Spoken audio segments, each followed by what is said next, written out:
tarde, estamos chegando. O programa Gente que Fala está no ar, meio-dia em ponto agora. Eu sou o Mauro Friesman. Nossa audiência nos acompanha pela Rádio Trianon AM 740 de São Paulo e também pela Rádio Universal AM 810 de Santos. Pela internet você nos acompanha nas redes sociais, imagens no Instagram, no Facebook e também do nosso canal no YouTube. Aquele convite diário para você seguir a gente, curtir, compartilhar os nossos conteúdos, interagir também. Vai o número do WhatsApp, 973350038, 973350038. E nas redes sociais, pessoal, sempre marcando a hashtag Programa Gente que Fala. Hoje é terça-feira e o programa, nas terças, sempre dedicado à área da comunicação, com o apoio do Instituto Orbis de Pesquisa. E para essa nossa conversa de hoje, eu apresento aqui, vamos formar a nossa bancada, o Vinícius Marchesi, ele é o presidente do Conselho Regional de Engenharia e Agronomia do Estado de São Paulo, o CREA. Tudo bem, Vinícius? Boa tarde. Boa tarde, Mauro. Tudo bem, e você? Tudo bem. Seja bem-vindo. Muito obrigado pelo convite. Espero poder aí contribuir, compartilhar aí para as discussões. Também compondo o nosso time aqui, o Luiz Sobral, ele é pró-reitor de Gestão e Inovação na Universidade Brasil, também vice-presidente do Conselho da Indústria Criativa da Federação das Indústrias do Estado de São Paulo. Sobral, boa tarde, tudo bem? Boa tarde, Mauro, boa tarde, convidados, aos espectadores. É um prazer enorme estar aqui com vocês hoje, espero que o debate seja saudável e esclarecedor.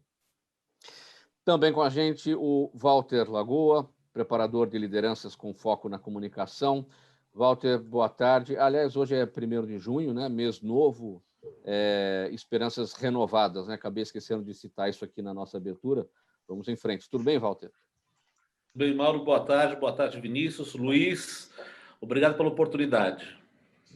Aliás, Walter, eu achei hoje, quando eu acordei, achei que já era 32 de maio, mas felizmente era 1º de junho, né? Olha, pessoal, também estará em breve com a gente o vereador paulistano Eliseu Gabriel, do PSB. Ele é presidente do Comitê de Crise da Educação da Câmara Municipal de São Paulo. Ainda não está conectado, mas daqui a alguns minutos ele também se encaixa aqui no nosso time para análise dos assuntos de hoje. Enquanto isso, vamos ao nosso primeiro tema. Um processo de transformação digital está em curso no CREA, o Conselho Regional de Engenharia e Agronomia do Estado de São Paulo. E esse processo é sustentado por 5 pilares. Primeiro, gestão transparente e colaborativa. Segundo, fiscalização digital. 3, serviços ágeis e inteligentes. 4, capacitação profissional. E 5, conexão com empresas e governos.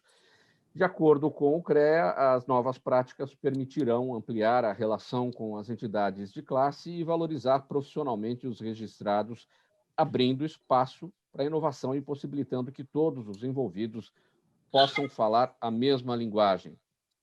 Vinícius Marchesi, para falar desses pilares todos aqui, os 5, como é que o CREA chegou para o processo dessa transformação digital? Quais foram as pesquisas realizadas para isso? Mauro, primeiro, mais uma vez, obrigado. Boa tarde a todos. Como que a gente chegou, né, nessa decisão, nesse momento de tomar essa atitude de iniciar um processo que, normalmente, numa entidade privada, ele já é complexo e numa instituição, numa autarquia federal como nós somos, né, ele se torna mais desafiador ainda. Foi diante, assim, a gente está aqui iniciando o 2º mandato, né, e a gente percebe que o conselho, no caso nosso, como qualquer outro conselho de profissão, ele tem muito a colaborar com o setor público, a colaborar com entidades que de alguma maneira se relacionam com o CREA, com a sociedade. O profissional depende muito ali de uma diretriz, de uma direção e de uma série de serviços do próprio conselho. Nós temos muita informação aqui, Mauro, nós temos cerca de 350 mil profissionais registrados no estado de São Paulo, 95 mil empresas que atuam nos mais diversos setores da área tecnológica. que são registrados aqui. Nós recepcionamos cerca de 25 mil novos profissionais todo ano, sem contar os cursos de engenharia, que são os estudantes, né, que são os futuros profissionais. Tudo isso está dentro do Conselho hoje, e o Conselho tem uma função que é fiscalizar o exercício profissional. E ele presta esse serviço de uma maneira como ele sempre prestou, né? O fiscal, a gente tem cerca de 150 fiscais que cuidam dos 645 municípios, né, que desenvolvem essa atividade diariamente. E dentro dessa série de serviços, a gente percebeu uma necessidade de uma eficiência maior, de uma inserção de tecnologia maior dentro da instituição, mas principalmente de uma mudança de cultura, uma mudança de mentalidade das pessoas que aqui estão, que fazem parte hoje aqui do corpo colaborativo.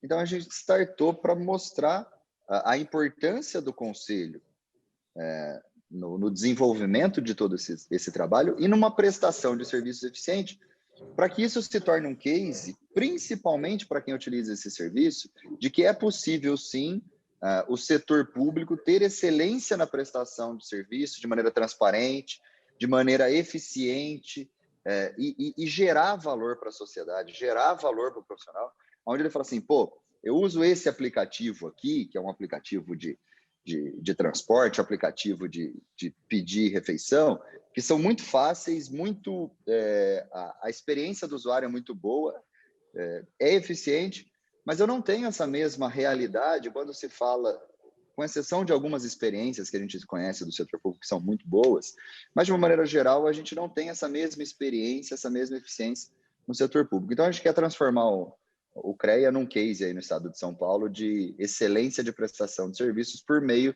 desse processo de transformação digital. Quando vai estar pronto, Vinícius, todo esse processo?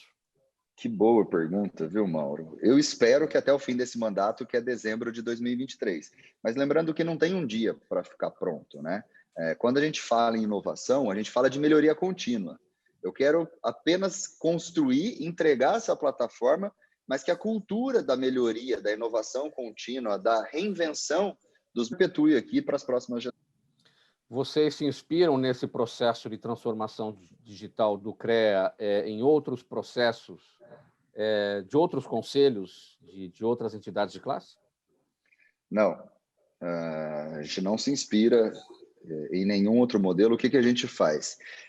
Em um modelo único, né? A gente busca boas experiências, boas iniciativas, a gente traz para dentro de uma gerência de projetos de inovação, que é um novo design organizacional que faz parte dessa moldura, dessa nova cultura e dessa mudança.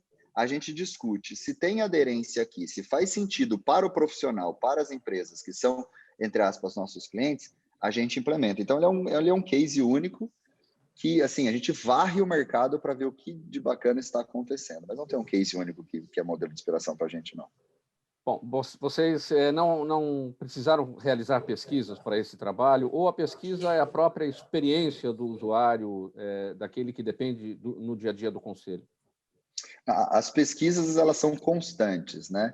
A comunicação com os profissionais aqui, para saber como atendê-los, os produtos eles são desenvolvidos com base no que os profissionais querem, eles participam do desenvolvimento.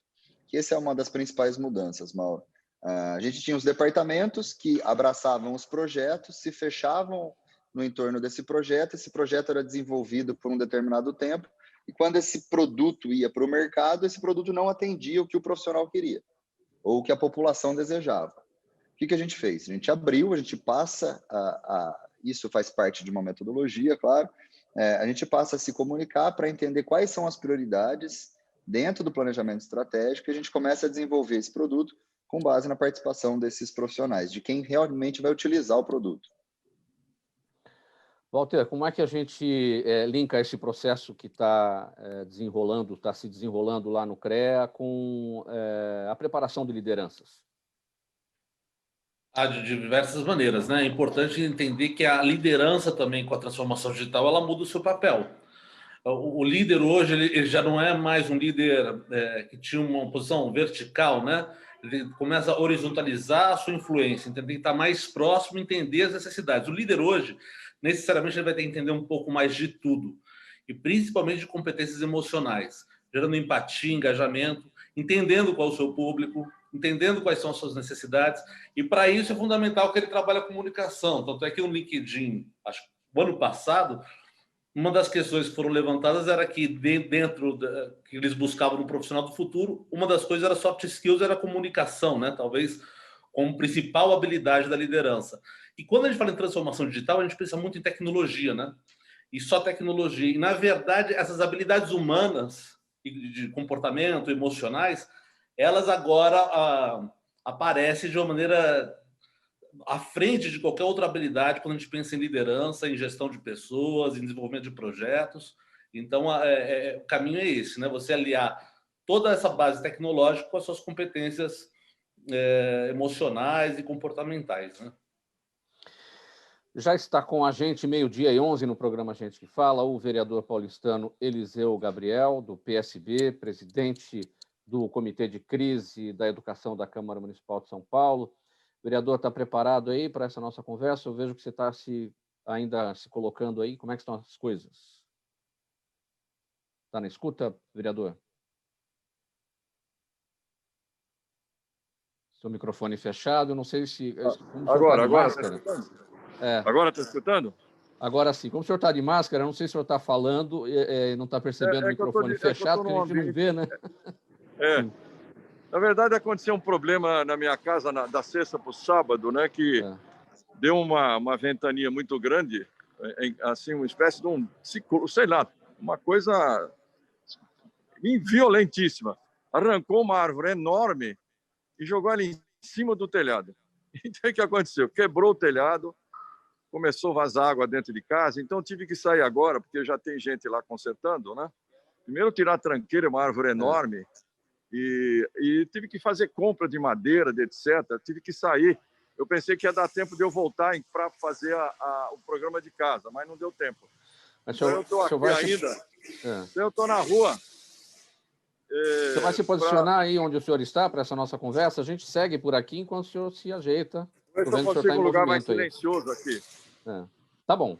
Vamos seguir a conversa aqui. Sobral? Não, eu estou ouvindo bem, viu? Eu estou ouvindo bem.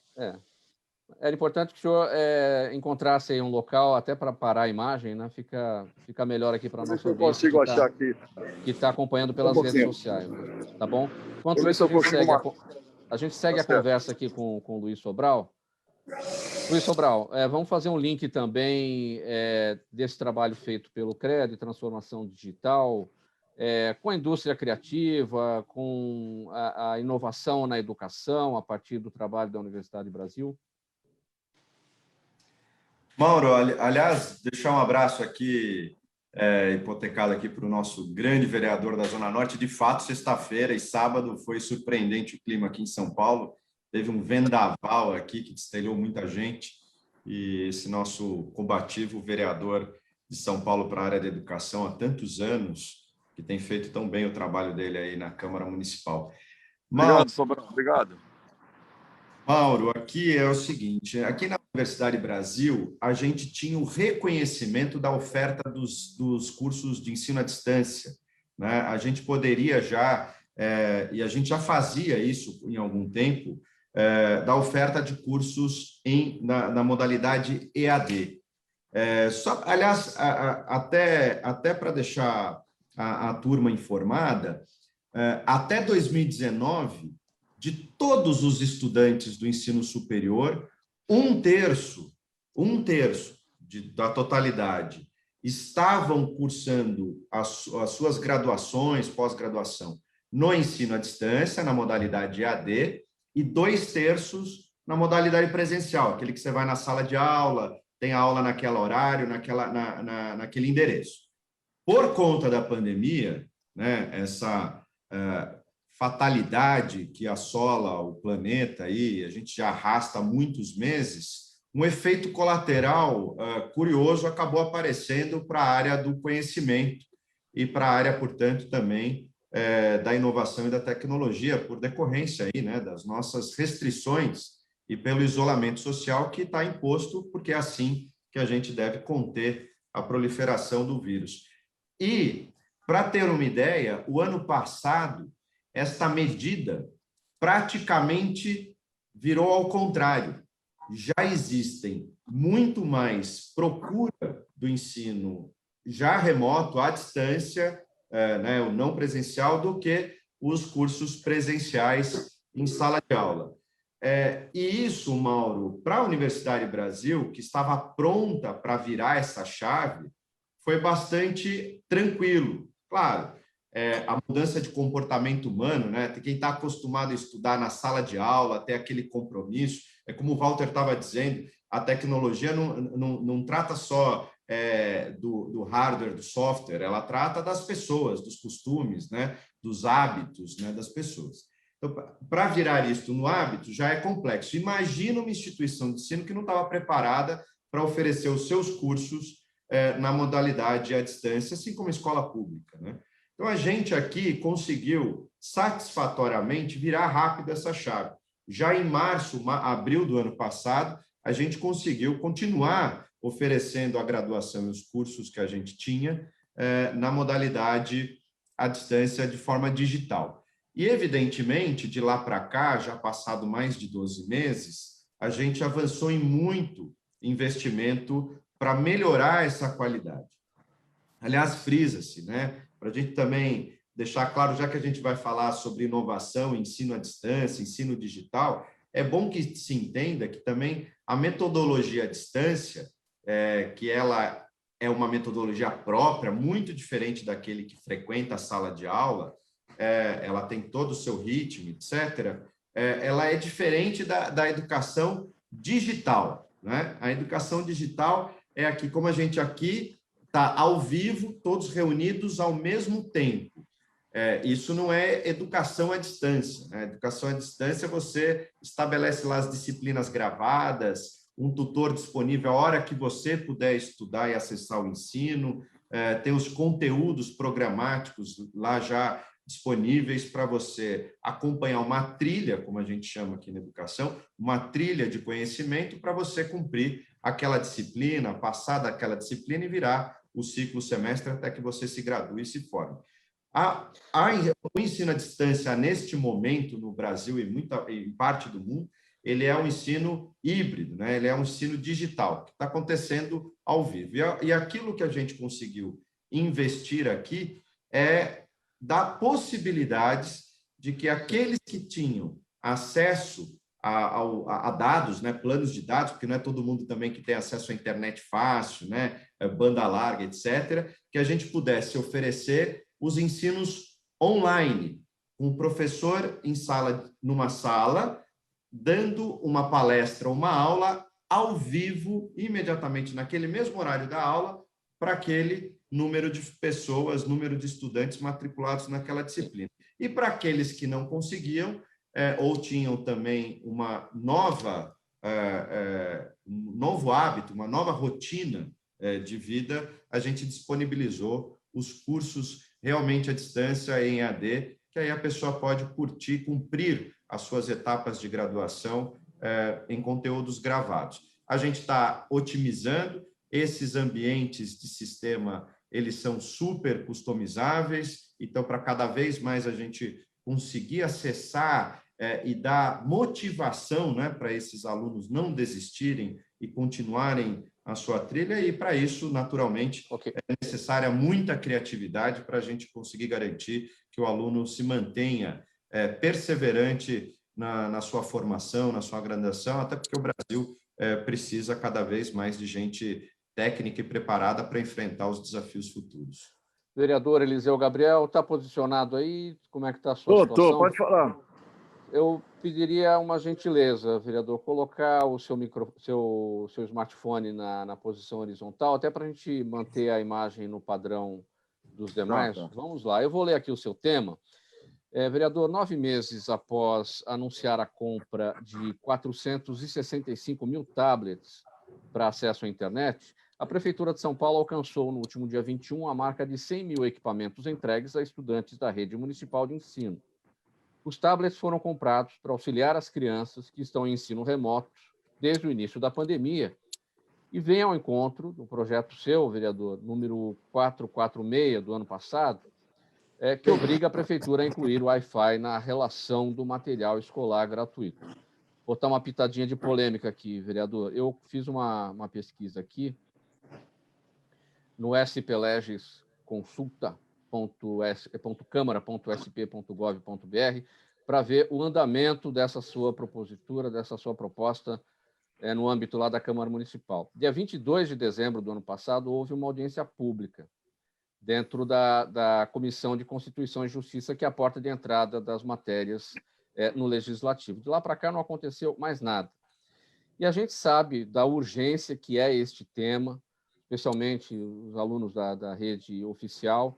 A urgência da população não é a urgência da política. A gente sabe que as coisas na política devem ter um regramento ali todo especial dentro do parlamento, mas o que aconteceu que até aqui ficou parado na comissão, não foi para discussão de mérito nas comissões temáticas?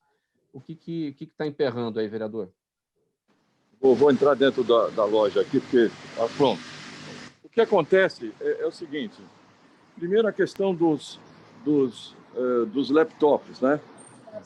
O que aconteceu? A prefeitura fez uma compra e nós temos essa lei federal, essa lei que está estabelecida, que você tem que fazer a compra pelo menor preço e não pelo melhor preço. E foi feita uma pichotada. Eles compraram os laptops sem estar devidamente com os programas, sem estar formatado.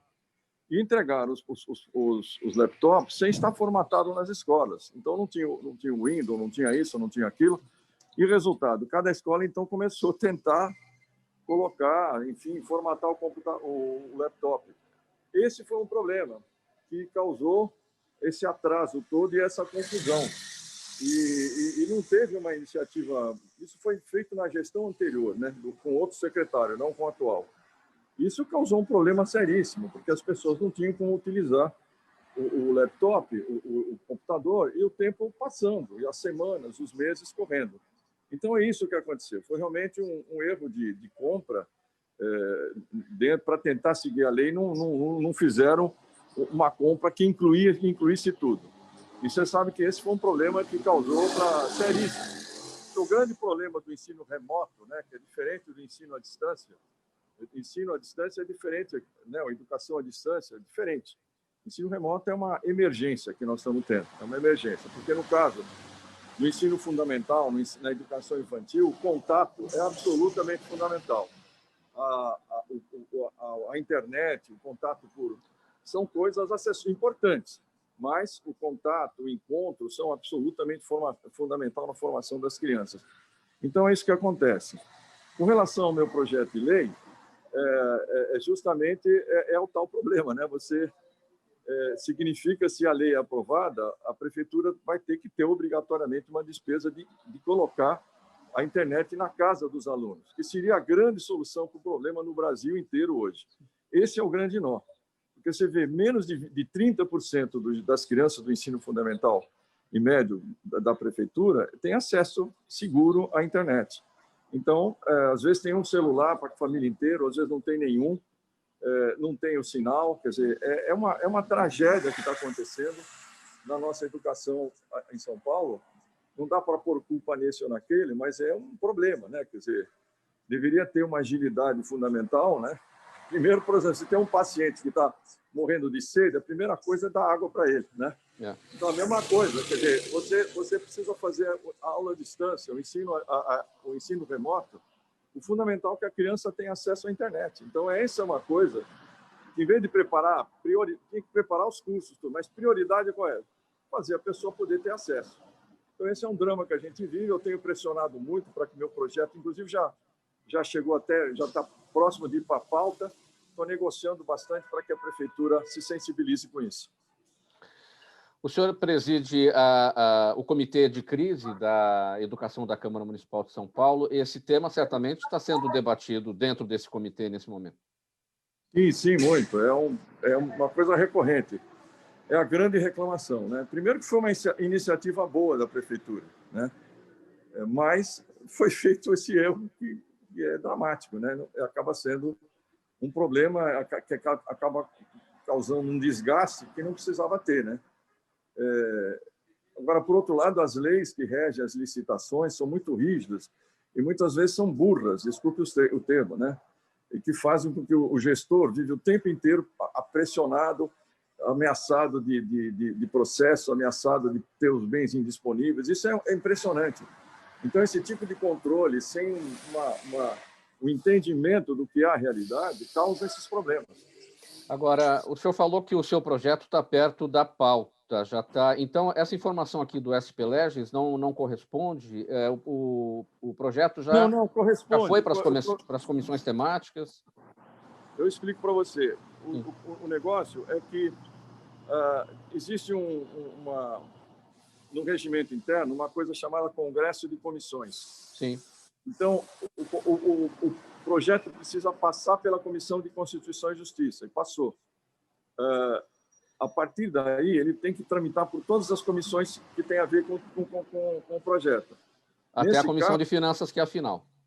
É a Comissão de Educação e a Comissão de Finanças. Nesse caso, quando tem o Congresso de Comissão, ele já é discutido tudo de uma vez, né? E ele, então, já fica em condição de pauta. Essa que é a questão. Então, muitas vezes não está atualizado o que está no SPLEG, por causa desse processo de rapidez que existe em alguns casos. 12h26 agora, você acompanha o programa Gente que Fala, edição de terça-feira, sempre com o apoio do Instituto Orbis de Pesquisa. Vamos aqui para mais um assunto. Walter, é o seguinte, vamos falar aqui da situação do nosso censo. Como já virou rotina, coube ao Supremo Tribunal Federal interferir na seara do Executivo e, desta vez, para lembrá-lo que, como manda a Constituição, o governo federal é obrigado a realizar o censo. O Supremo cedeu para que o governo o realize no ano que vem, 2022, mesmo diante dos cortes do orçamento do IBGE, que impossibilitam uma pesquisa nos padrões aceitáveis. Para o ex-presidente do IBGE, o Roberto Luiz Olinto, com mudança de realidade no Brasil provocada pela pandemia, não realizar o censo é uma tragédia, já que é de seus dados que deve partir qualquer tipo de planejamento. Claro, quando a gente tem dados completos nas mãos e a gente tem um inimigo a combater, a gente tem a possibilidade de fazer um melhor planejamento em relação ao combate a esse inimigo e a elaboração de políticas públicas, que é tudo que se necessita agora nesse momento dessa crise sanitária. Bom, disse o ex-presidente Olinto, o ex-presidente do IBGE, Walter, não fazer o censo é uma tragédia. Eu diria o seguinte, não fazer o censo, eu vou fazer um trocadilho aqui, não fazer o censo é um contrassenso, né? Absolutamente, é um tiro no pé. Hoje, quando a gente estava falando de inovação, tecnologia, a tecnologia trouxe para a gente uma enorme possibilidade de começar a entender dados, né? E ter, por exemplo, sobre uma pessoa, você pode levantar 4.000 pontos, 5.000 pontos, dos mais diversos, dos mais banais aos mais complexos. Então, quando você pensa num país como o Brasil, dessa magnitude, com tantos problemas a serem enfrentados, se você não tem o censo, você não tem direção. Se você não tem uma pesquisa que vai avaliar qual é a realidade regional, quais são os problemas, quais são os desafios, o que deu certo, para onde está avançando, qual a idade de todos esses dados, quanto mais dados a gente tiver, mais efetivo vai ser a política pública. E a gente tem que começar a trabalhar política de Estado.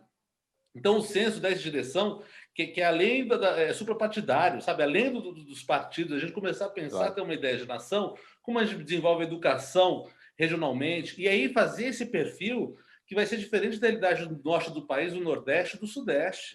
Mesmo São Paulo, o estado de São Paulo só por si só já é um mundo. A gente tem bolsões, você tem grandes capitais regionais, mas você também tem alguns bolsões de miséria. Dentro da própria capital tem isso, né? Cada bairro tem a sua favela. Quer dizer, se você não tem os dados, o censo, como se disse, é um contrassenso, é uma loucura, uma insanidade. É uma falta de respeito. Aí tem que começar a pensar de maneira estratégica. Isso é inteligência, sabe? Se a gente não tem essa inteligência, a gente não tem para onde ir. A gente está à deriva, infelizmente. Muitas vezes, né, Walter, é necessário um censo dentro do próprio censo. Por exemplo, moradores de rua, que é uma situação caótica, a pandemia levou muito mais gente para a rua. Não se sabe na cidade de São Paulo qual é o tamanho da população de rua, ou seja, é preciso fazer uma pesquisa, ou seja, um censo à parte, só para isso, né? Para tudo, Mauro. E você tem condições hoje de tecnologia para isso, usando inteligência artificial, até para começar a filtrar essa quantidade enorme de dados que a gente pode levantar. E esse é o que ele está falando de profissional do futuro, esse é um dos profissionais do futuro, que vai ler essa quantidade de dados para dar um caminho para a gente. E isso em qualquer área, na esfera pública, na educação. O que você imaginar, você precisa de dado. Qualquer área. Agora, vamos linkar com a seguinte situação. Esse censo do IBGE vai ficar para o ano que vem. Ano que vem nós temos eleições. O novo mandato de uma eventual reeleição começa em 1º de janeiro de 23, do presidente Bolsonaro, ou de um novo presidente, se for eleito. Que condições esse presidente terá nas mãos de elaboração de políticas públicas, com um novo Congresso também, sem um censo realizado ou sem um censo bem realizado? Vai estar às cegas, né? Aquele livro do Saramago, né? Até esqueci o nome, que todo mundo... A cegueira, qual é o nome? Ensaio sobre a cegueira, Sim. Que de repente todo mundo fica cego. A sensação que eu tenho é exatamente essa, e não só lá, eu acho que nós já estamos assim. Parece que as políticas públicas e federais, principalmente, que toca educação, estrategicamente, se pensar energia, tudo que você pensar, parece que está um pouco à deriva, sabe? A gente não tem um caminho a seguir, algo a conquistar. Parece que vai indo. Acordei hoje, é mais um dia. Tudo bem, vamos viver. Só isso. Sobral, qual é a implicação da falta de clareza aí da situação da população brasileira por conta... O último dado que temos do censo é de 2010, né? Mauro, é bem o que o Walter diz, né? Aliás, vocês sabem que só existem 90 universidades privadas no Brasil? Universidade é muito diferente de uma faculdade, porque a universidade ela tem a prerrogativa e a obrigação, inclusive, de aplicar recursos em pesquisa. E a pesquisa dentro de uma universidade ou no campus, onde ela está instalada no território, ela tem a prerrogativa de construir o desenvolvimento territorial ao longo do tempo, né? E fica cada vez mais difícil para o privado ou para uma universidade aplicar esforços, recursos, sem a gente entender como é que é o território, né? Existe, como o Walter bem disse, assim, uma desarticulação completa no Brasil, né? A gente vive falando desde 88 que a educação é prioritária, que a gente tem até vincula orçamentos significativos para a educação pública brasileira, e já faz mais de 4 décadas isso, e o que ainda falta é a articulação, a informação dentro do próprio território. A gente, às vezes, tem que fazer por conta própria ou intuir, né, que aquilo vai acontecer em determinado lugar. Eu estava falando lá em Fernandópolis, onde a gente tem o curso de medicina, lá aqui em São Paulo. A gente que precisa entender como é que é o território, o governo fala pouco, a gente sabe menos, cada vez menos, da população local, a sua vocação, e às vezes lá vai instalar daqui 2, 3 anos uma indústria, tem uma indústria lá, ou um mercado imobiliário crescendo regionalmente, e a gente não sabe se a gente precisa ou não formar arquitetos, engenheiros naquele território, percebe? Assim, a desinformação que a gente vive hoje no Brasil é perversa, e a gente precisa sair desse círculo vicioso para um círculo virtuoso. Sem dados, a gente não consegue planejar o futuro e, portanto, a gente não consegue criar as melhores oportunidades para oferecer para a sociedade, né? Vereador Eliseu Gabriel, como destacou o Sobral agora, sem dados não dá para tratar o futuro, ou seja, quem não planeja não tem futuro. Isso para a vida do legislador é muito complicado, porque o legislador está aí para elaborar políticas públicas, para elaborar, para tratar os temas que interessam à sociedade por meio de leis, e sem esses dados fica tudo cego, né? Exatamente. Não existe maneira... É um total absurdo você pensar em adiar o censo, em pensar em não ter o censo nacional. Isso é um absurdo completo. O que existe no conjunto da sociedade nos últimos anos é uma visão de que o Estado nacional, de que o poder público tem que se submeter aos interesses do chamado mercado. O que acontece? O poder público, não existe mercado sem Estado. Pode existir Estado sem mercado. Mas, para termos um mercado eficiente, que funciona adequadamente, O poder público precisa ser eficiente. O que a gente vê hoje é uma verdadeira cruzada para desmontar todas as instituições democráticas. O IBAMA, o INPE, né, que faz o satélite, as universidades públicas, todas as instituições democráticas passam por uma crise brutal de corte de verba e desrespeito da sua importância. Então, as pessoas que estão no poder hoje acham que esse negócio de IBGE, o que vão fazer com isso? O que o mercado tem a ver com isso? Como se não tivesse, como se fosse mágico, né? Automaticamente você consegue fazer um planejamento sem dados. É realmente um absurdo o que está acontecendo.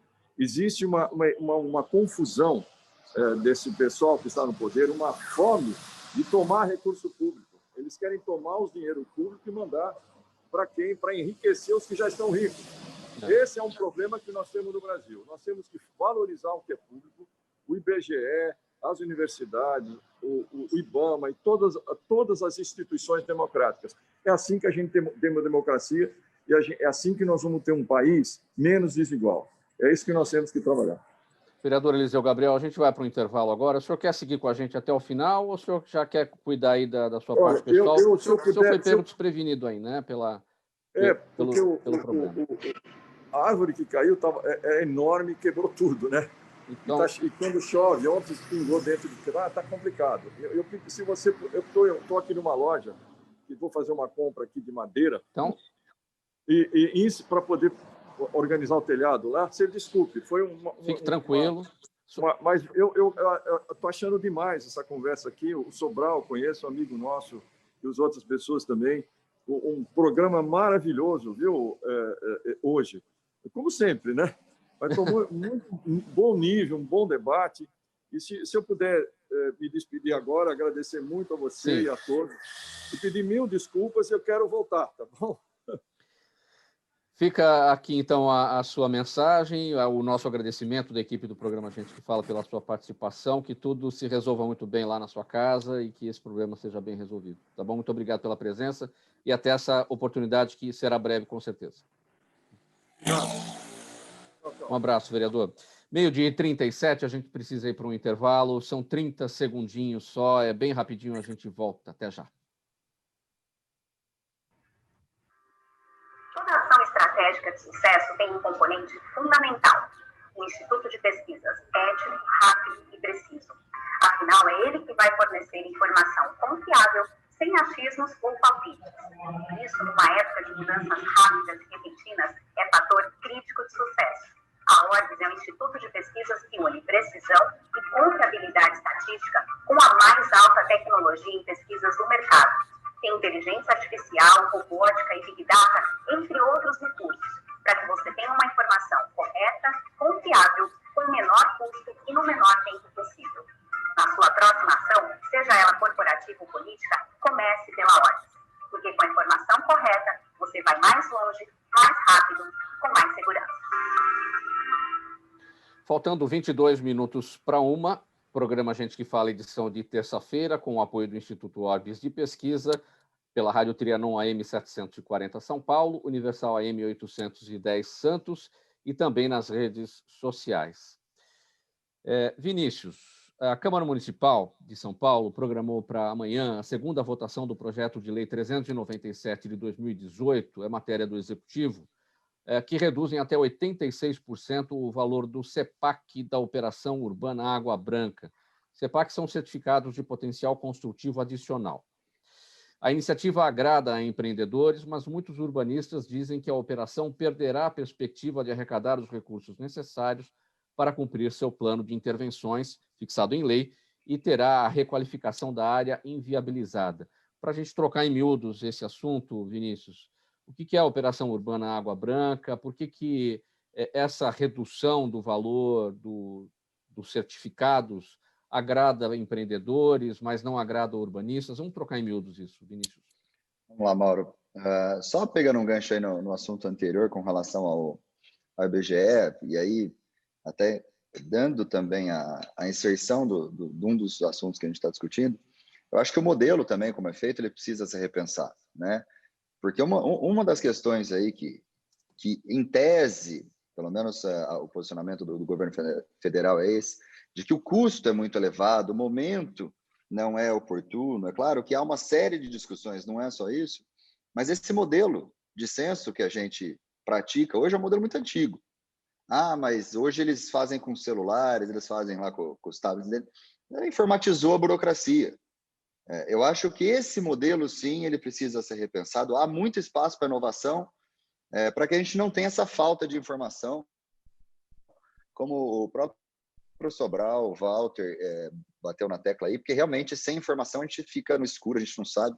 Conheço o curso de medicina lá de Fernandópolis, a gente tem uma série de amigos em Fernandópolis, falam muito bem da iniciativa, mas realmente a gente tem áreas, por exemplo, olhando da nossa ótica, que há uma necessidade clara, nós temos a informação, há um déficit muito grande de profissionais de determinado segmento da engenharia. E, assim, para onde que eu levo essa informação? Eu posso contribuir, por exemplo, se a gente tivesse um modelo de censo um pouco diferente, onde permitisse o compartilhamento de informações, que todas as informações pudessem ser unificadas, e aí sim a gente ter iniciativas mais assertivas. Voltando na Água Branca, Mauro, trocando em miúdos aí, nada mais é do que repensar o modelo de edificação daquela região, né, que é chamada Água Branca, a operação com o objetivo para que essa região possa se desenvolver e que possa se desenvolver de maneira sustentável, onde desperte o interesse do mercado, que isso é muito importante, porque sem interesse de mercado também é impossível você desenvolver a região. Nós fomos aí incitados, né, pelo vereador Fernando Holliday a contribuir tecnicamente com informações, né? Então a gente está desenvolvendo um estudo e até amanhã a gente entrega esse levantamento. O tempo ele é muito curto, né, de quando a gente recebeu esse ofício até quarta-feira, mas a gente vai entregar tudo o que a gente tem de informação. Mas você falou dos urbanistas, né, desperta o interesse de mercado. O que a gente precisa é chegar num equilíbrio. É uma região que ela tem dificuldades para se desenvolver. Nós temos aí um fator que é muito importante. Desculpa interromper, Vinícius, só para posicionar a nossa audiência. A Água Branca ela está ali entre a Pompeia, Perdizes, Barra Funda, a região ali do Parque da Água Branca, é aquele miolo entre esses bairros. E você falou dessa dificuldade de desenvolvimento ali. O porquê e o que é necessário nessa região para essa modernização que se busca? Olha, vamos falar pelo ponto de vista do mercado imobiliário, né? De uma empresa, uma incorporadora. Ela tem um planejamento, um plano de negócio. Esse plano de negócio, no final, essa planilha, ela tem que ser viável, tem que ser lucrativa para eles, né? É assim que o mercado se move, certo? Ele pensa no resultado financeiro. A incorporação, a construção civil, ela tem um papel muito importante para o desenvolvimento do município e desenvolvimento urbano e econômico. Por quê? É fato que a construção civil é o segmento profissional que mais gera emprego, correto? Então, eu acho que se a gente conseguir, numa discussão como essa, numa revisão como essa, atender todos os interesses, né? O interesse do município, porque o município tem os interesses deles, a questão urbanística ser cumprida e ser desenvolvida, lembrando que, assim, que a planilha, o plano de negócio, ele tem que fechar no final. Não adianta a gente ter uma apresentação linda, o PowerPoint ser bonito, sendo que o Excel ele fica no vermelho no último quadradinho lá. Isso também não vai atrair o desenvolvimento, mas acho que a gente tem muitos bons exemplos, não só na cidade de São Paulo, como em outros municípios, em outros lugares do mundo, aonde por meio de discussões como essa, você muda a realidade de um bairro, você transforma esse bairro num lugar melhor. Então esse que tem que ser o objetivo. Como transformar aquele bairro num lugar melhor? Se o CEPAC, nesses valores, como está, ele não está permitindo essa evolução, ele precisa ser revisto. Então, acho que o objetivo tem que ser sempre o benefício para o município e para a população. Sobral, faltando 16 minutos para uma, vamos voltar aqui no tema da digitalização, da educação. Olha, o setor de educação vive um momento instigante. Com a pandemia, todo mundo fez o possível para se adaptar. No ensino privado, com mais recursos, claro, houve uma corrida para preservar as atividades com a estruturação de ambientes de aprendizagem online ou outras colaborações aplicativas, e a regra foi acelerar a digitalização em um movimento sem precedentes em nível global. Mas, mesmo para quem tem recursos, essa aceleração nas mudanças trouxe muitas dificuldades. Para falar Sobral, sobre digitalização e comportamento. Não ocorrem no mesmo passo, né? A digitalização foi na frente e a mudança de comportamento das pessoas para acompanhar isso está muito atrás, né? Como é que dá para pôr os dois pés em barcos diferentes ao mesmo tempo? Perfeitamente, Mauro. O Walter trouxe uma questão muito óbvia, né, de separação entre o que é tecnologia e o que é comportamento. Elas andam, como você bem coloca, em ambientes muito separados. Podem ser paralelos, né? A gente, no Brasil, Mauro, procrastinou muito o desenvolvimento científico, tecnológico, né? A gente ainda forma muito mal as pessoas no ensino básico, as pessoas saem, os jovens saem do ensino médio, depois de 15 anos de ensino básico, sem saber matemática, né? A gente não tem internet em casa. A discussão que o Vinícius está tratando aqui, a Água Branca foi discutida com a sociedade no plano diretor que já vai vencer depois de 10 anos, Mauro. Tudo é muito lento. Então, a gente não cria hábitos, né? A gente não cria hábitos sociais, a gente não cria desenvolvimento científico, a gente não estimula nem da infância. Aliás, agora estão corrigindo no ensino básico, tendo mais estímulo à robótica, à tecnologia, tal, para a criatividade e a gente ter comportamentos e hábitos mais adequados para acompanhar a evolução que o mundo às vezes nos impõe. A gente previa que em 3, 4 anos o Brasil ia ter essa onda de digitalização do ensino. Veio uma desgraça para antecipar tudo. Ninguém estava preparado, né? Poucos estavam. A gente, que nem eu estava falando, assim, a Universidade do Brasil, que estava preparado, teve dificuldade. Então, assim, primeira coisa que eu acho que as instituições de ensino precisam fazer, porque elas também formam, ensino superior, né? Elas também formam o professor na sala de aula, que vai ensinar lá na ponta, no ensino fundamental, ensino médio, esse que o nosso vereador Eliseu estava reclamando, né, da falta de apoio, de infraestrutura e estrutura, é que as instituições de ensino superior precisam melhor educar e ensinar os seus professores, porque isso é uma onda, né? Isso é um processo de longo prazo. Então, primeiro isso, criando metodologias mais criativas, de incentivos a esse ambiente que é o ambiente do mundo. Quem está fora da criatividade, quem não estimula a criatividade, está fora da competitividade mundial, né? Acho que a primeira coisa é a gente dar um passo atrás. Segundo, é que é necessário existir melhor regulação, Mauro. É assim, nós, mesmo podendo fazer o ensino à distância com maior qualidade e com maior velocidade, a preços muito mais acessíveis, eu tenho impedimentos legislativos, eu tenho regras que ainda são de décadas atrás que estão muito em descompasso com a realidade que se impôs, né? Todo mundo não tem outra forma de acessar, tem que ser pelo tablet na escola do menino, e o professor que ensina esse menino pelo tablet, ele sabe ensinar? Ele sabe acessar essa tecnologia? A gente precisa rapidamente ensinar esses professores, mas como? Se a regulação me impede, se eu não posso oferecer para todos uma readequação, uma capacitação mais rápida para esse tipo de coisa. Então, a gente tem vários impedimentos. Acho que tem um marco regulatório que precisa mudar, acho que a gente precisa ter um cavalo de pau na administração pública no Estado brasileiro para que ele se atualize mais rápido, não é só renovar as pessoas, precisa renovar o pensamento, renovar e atualizar processos e procedimentos, senão, como o Vinícius disse, a gente só burocratiza, ou o Walter disse, né? A gente burocratiza dentro do tablet, e não é isso. Informatiza, né? A burocracia, né? Informatiza a burocracia, e eu acho que a gente precisa. Agora, como é que a gente pode construir no paralelo, ao mesmo tempo, a evolução tecnológica?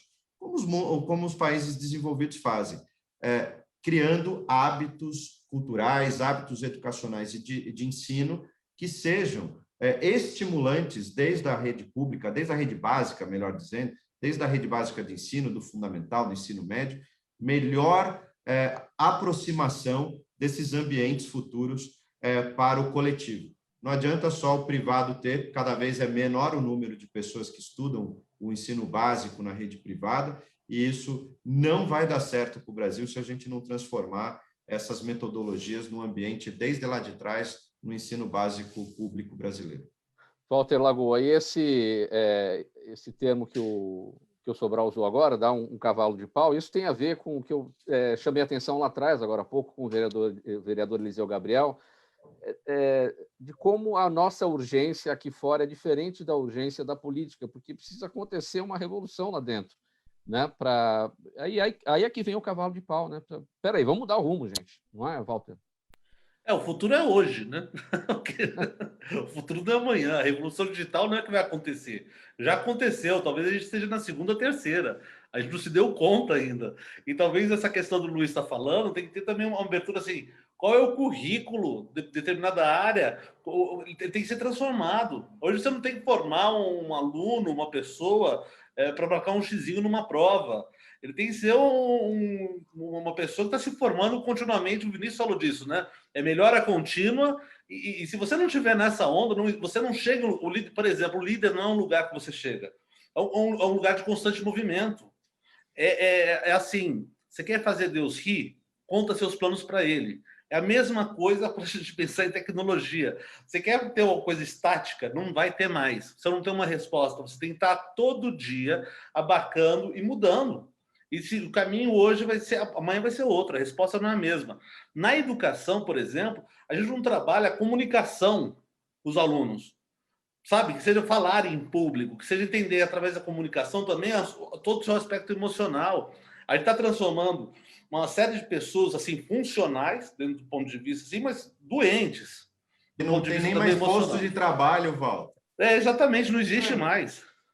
Não estimula a comunicação, empreendedorismo, né? Para as pessoas terem por conta própria a sua vida, porque é o que a gente busca, né? A gente busca ter felicidade, cuidar da própria vida. Às vezes busca uma profissão 5 anos com o currículo que você está dizendo dos anos 90. Quer dizer, não faz nenhum sentido, nós estamos muito analógicos. Né? Muito. A gente forma funcionários, né? A gente não forma cidadãos nem empreendedores. Estamos no tempo do chefe ainda, não no tempo do líder. E esse conceito é legal, porque, na verdade, nessa visão que o Luiz está trazendo nisso também, somos líderes da nossa própria vida. O que a gente tem que buscar no movimento empreendedor, que é uma pessoa que tem a liderança em si. E a liderança não é uma questão, a pessoa nasceu, ela tem tendência a ser líder. Isso são habilidades de comportamento, de visão e de mudança de cultura, que nós não temos, infelizmente, ainda. Nossa, nós somos mas muito tempo atrás ainda. Pessoal, perguntas aqui da nossa audiência, faltando 8 minutos para uma, eu vou pedir bastante brevidade para vocês, uma pergunta para cada um. Walter, você está com a palavra, então vamos lá. O Matheus Abreu, na nossa audiência no YouTube, ele diz pergunta o seguinte: o que há de proposital nessa confusa comunicação de nossos líderes políticos que dizem uma coisa de manhã e outra à tarde, para negar tudo à noite, todos os dias?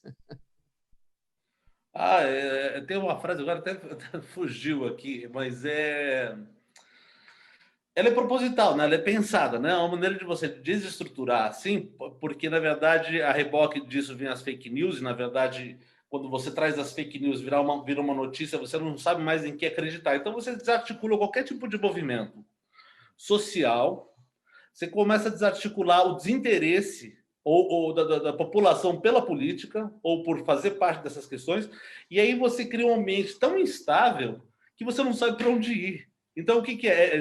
Desagregar para reinar, entende? Tem o objetivo, a manutenção do poder. Para mim é muito claro isso. É a política da cortina de fumaça, né? Exatamente, é o que eles mais fazem, né? E quando você cria isso, você pode perceber, amanhã, cada dia é um fato, né? De repente, um dia é a moto, e o outro que aparece sem máscara, aí muda, isso cria outra história, daqui a repente aparece com uma galinha, aí fala que não podia estar com a galinha na mão, aí já vai mudando. Nada fica, nada permanece, não tem uma pauta que permaneça por 2 dias com o nosso governo aí. Vinícius, o seu Jaime do Jardim Bonfilholi, todos os dias com a gente, nos acompanhando. Obrigado, seu Jaime. Ele pergunta a sua avaliação sobre a qualidade e a quantidade das moradias populares construídas pelo setor público. Bem breve, Vinícius, por favor. A gente tem bons exemplos e exemplos que não são bons. E aí tudo depende, o vereador até ele citou, da situação, como é disposto esse modelo de contratação. Né? A gente tem hoje realmente um problema muito grave para contratar bons projetos. Porque você compra prego do mesmo jeito que você contrata um bom serviço de engenharia.